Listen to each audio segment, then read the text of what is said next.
They're taking a trip down the Thames on their boat. They're very happy. It's a sunny day.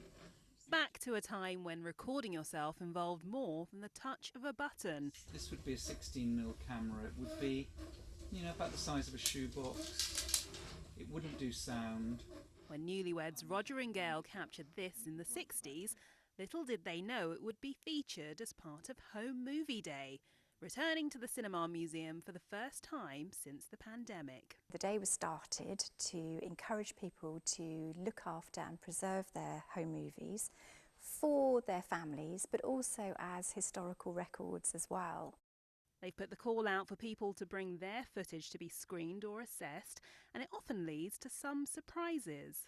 Just the absolute delight of people seeing their parents in front of them on a screen again. I mean, that's really moving, and seeing people reconnecting with their families, and it's just those wonderful memories.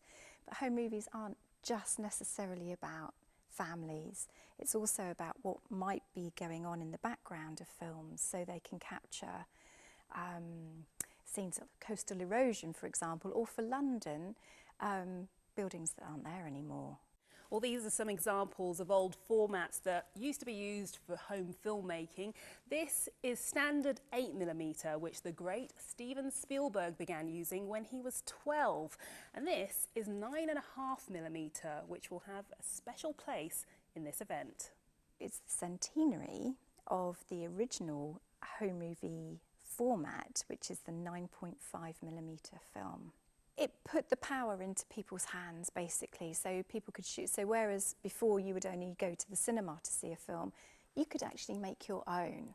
Like this vintage reel of Sutton Carnival.